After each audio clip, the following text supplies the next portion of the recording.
पैसा लगता चलेगा लगा 3 साल बाद में जब आप उसको एक्चुअल में फार्म को कैलकुलेट करोगे तो वो आपका मनी 3 से 5 गुना के अराउंड मिलेगा आपको। दोस्तों, स्क्रीन पे दिख रहे व्हाट्सएप नंबर से जुड़कर आप अपना बिजनेस कई गुना बढ़ा सकते हैं। साथ ही देश के हर किसान भाई से सीधे जुड़ सकते हैं और इस प्लेटफॉर्म के द्वारा आप अपना माल खरीद व बेच भी सकते हैं। बस आपको ये करना है, अपना नाम, गांव का नाम और अपने राज्य का नाम लिखकर हमें व्हाट्सएप कर देना है।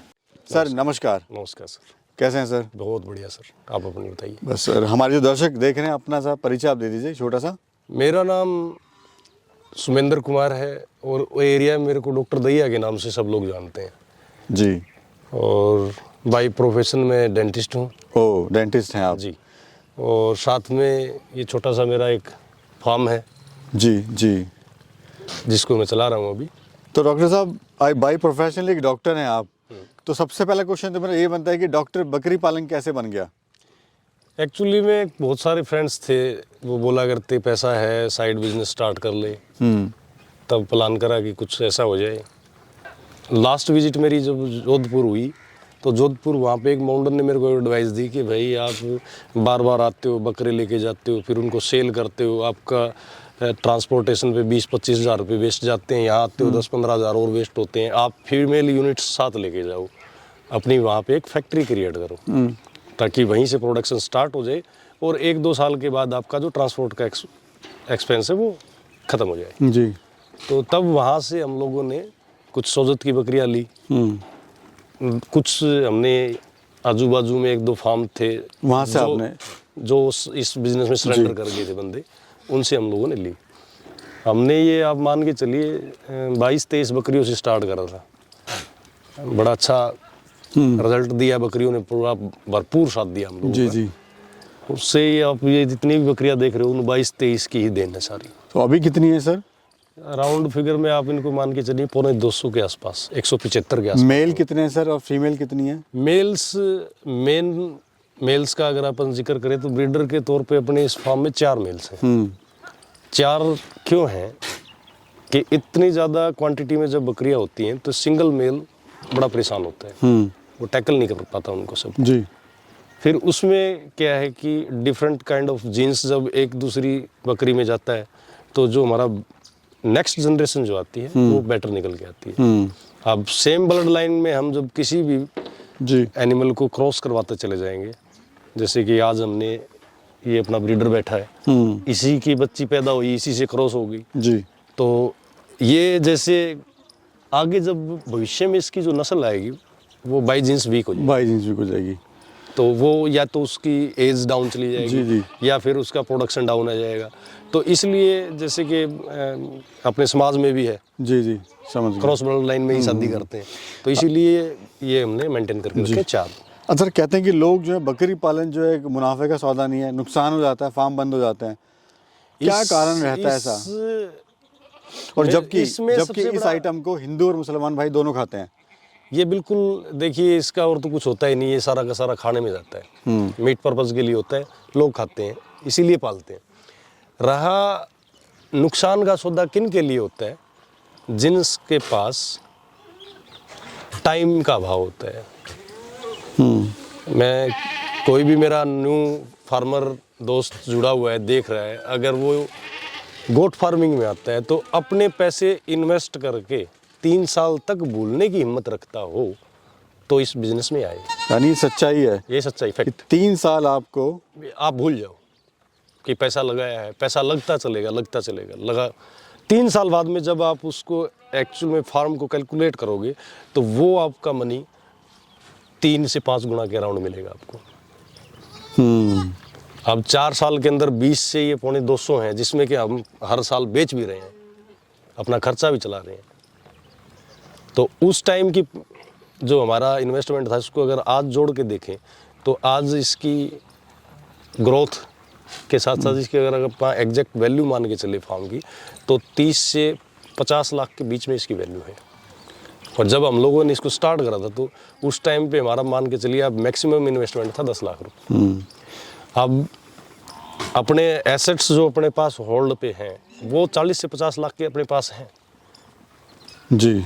कुछ फार्मर्स क्या कैलकुलेशंस लगाते हैं कि मैंने 20 बकरियां ले ली, 1 साल के अंदर इनकी पेमेंट वापिस आ जाएगी, मेरा माल नया स्टार्ट हो जाएगा। वो वहाँ मार खाते हैं।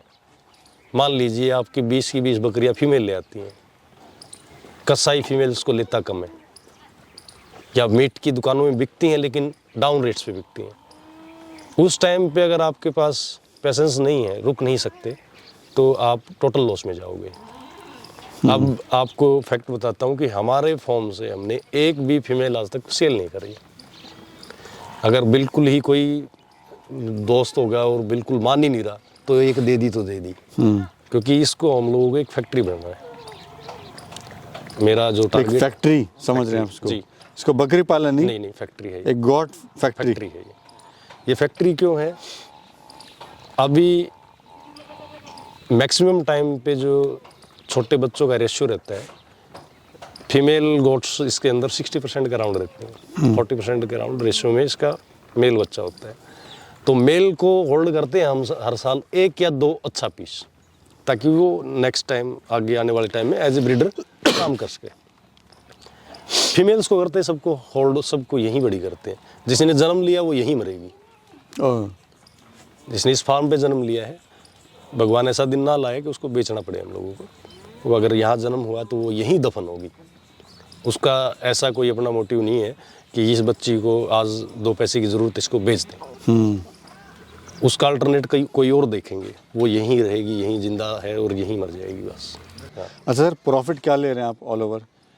प्रॉफिट का तो सर अभी जिक्र करें तो कभी मेजर करा नहीं। अभी जो है प्रॉफिट मेजर करा नहीं। प्रॉफिट का क्या सीन है अपना कि इस फॉर्म से जो प्रोडक्शन है जिसको हम सेल कर रहे हैं, उससे इनको बेटर फीड प्रोवाइड कराई जाए। जी, यानी आप ब्रीडिंग पे और इसको अच्छा बनाना चाहते हैं आप? जी। अच्छा सर, शुरुआत कोई कैसे करे बकरी पालेंगे, थोड़ा जो अब उनको मार्गदर्शन कीजिए। का ऐसा है सर कि अगर कोई भाई इंटरेस्टेड है, करो, मस्त करो, अच्छा है, लेकिन पेशेंस ज़रूरी है। अगर आप इंतज़ार नहीं कर सकते तो मेरा आपसे पर्सनल सजेशन यही रहेगी कि आप इस बिज़नेस में मत आओ। गलती कहाँ करते हैं, कहाँ चूक होती है सर? चूक सबसे पहले तो लैक ऑफ नॉलेज, हमें जानकारी नहीं होती। दूसरा होता है हमारा जो सोसाइटी है, लोकल सोसाइटीज़। जी। लोकल सोसाइटीज़ का क्या सीन रहता है सर जी, वहाँ पे लोगों को हरास करते हैं, यार ये क्या बिजनेस स्टार्ट कर लिया। वो 2, 4, 10 बार सुनेगा, कोई ना कोई एक पर्टिकुलर फैमिली पर्सन ये बोल देता है, यार ये क्या है, ये हमारे लायक नहीं है। तो एक तो होता है उसको मोटिवेट करना, भाई धंधा कोई भी बुरा नहीं है, करो। एक लोग डिमोटिवेट करते हैं, हौसला तोड़ते बंदे, यार ये क्या है, क्या ये हमारे लायक नहीं, वो नहीं। खासकर घर वाले जो फैमिली वाले हैं, कोई कोऑपरेट नहीं करता इसमें। जी। फैमिली के अंदर एक जो इंटरेस्टेड है वही इंटरेस्टेड है, बाकी को तो ये बड़ा गंदा काम लगता है। जब पूरी फैमिली इन्वॉल्व होकर इसकी केयर करती है, ये अच्छा रिजल्ट देती है। अच्छा सर, एक क्वेश्चन और है मेरा कि लोग काफ़ी कंफ्यूज होते हैं, ईद के लिए करें तैयारी या फिर बकरी पालन ब्रीडिंग के लिए करें, तो फ़ायदा किस में है और क्यों है?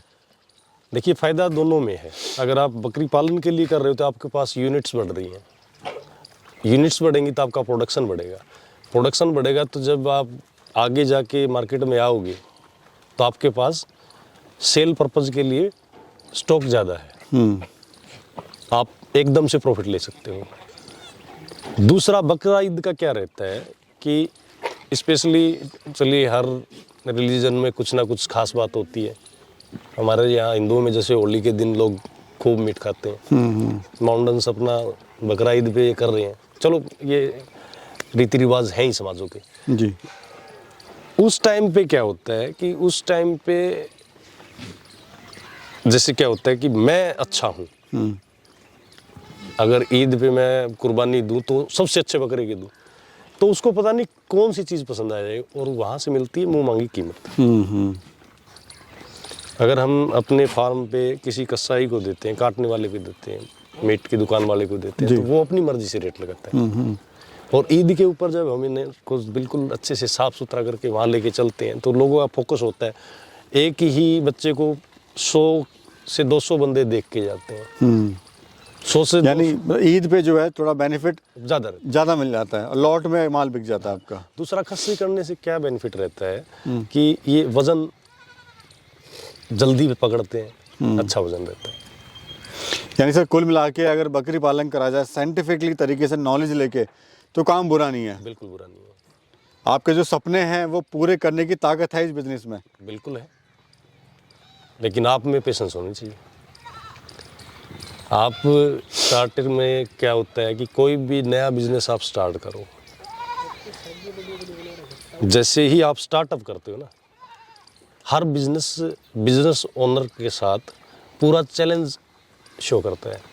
वो हर टाइप से उसको इरिटेट करते हैं। जैसे आज बकरी नई अब फार्म स्टार्ट करा, आती ही बच्ची मर गई, बच्चा मर गया, बच्चा पैदा नहीं हुआ, वो है समस्या। वो सिर्फ हौसला तोड़ने के लिए समस्या होती है। अगर आप थोड़ा सा पेशेंस रखोगे तो वो इन फ्यूचर ये प्रॉब्लम्स नहीं आती। अच्छा सर, लास्ट सवाल मेरा ये है कि जो आज युवा साथी हमारे गांव छोड़ के जा रहे हैं शहर में और बेचारे परेशान हैं और गांव में वापस ही आना चाहते हैं, वहाँ भी परेशान है और यहाँ भी परेशान है। बिल्कुल। तो ऐसे युवा साथियों के लिए आप क्या कहना चाहते हैं सर? युवा साथियों के लिए तो मैं यही कहना चाहूँगा कि थोड़ा सा अगर आप में पेशेंस है और थोड़ा सा आप तरीके से इस काम को करते हो तो आपको कहीं जाने की ज़रूरत नहीं है। आप अपने परिवार के बीच रह के इस बकरी पालन से अपने परिवार का लालन पालन खूब अच्छे तरीके से कर सकते हैं। और जब तक आपके पास आप कमा नहीं लेते हो तब तक सोसाइटी में आपको गंदी नज़र से या नीची नज़र से देखा जाता है कि क्या काम कर रहे हैं। जब आपके पास सोर्स ऑफ इनकम बढ़ता दिखाई देगा तो वही लोकल सोसाइटी के लोग हमारे पास आके बैठेंगे, हमारे बिजनेस का सेटअप का प्लान पूछेंगे, आपने यहाँ तक कैसे कर दिया। स्टार्टअप में हर कोई हौसला तोड़ता है जी। ये भी चैलेंजेस क्रिएट करेगा खुद अपना बिजनेस। सबसे बड़ी तो हिम्मत नहीं हारनी है सर। हाँ, हिम्मत नहीं हारनी। सरेंडर नहीं करना है, सरेंडर करोगे तो मारोगे। समय तो देना है प्लस हिम्मत नहीं हारनी है। चलिए सर, बहुत बहुत धन्यवाद, आपने समय दिया और बहुत महत्वपूर्ण जानकारी हमें लोगों के तक प्रोवाइड करी, उसके लिए बहुत बहुत धन्यवाद आपका। धन्यवाद sir, thank you so much.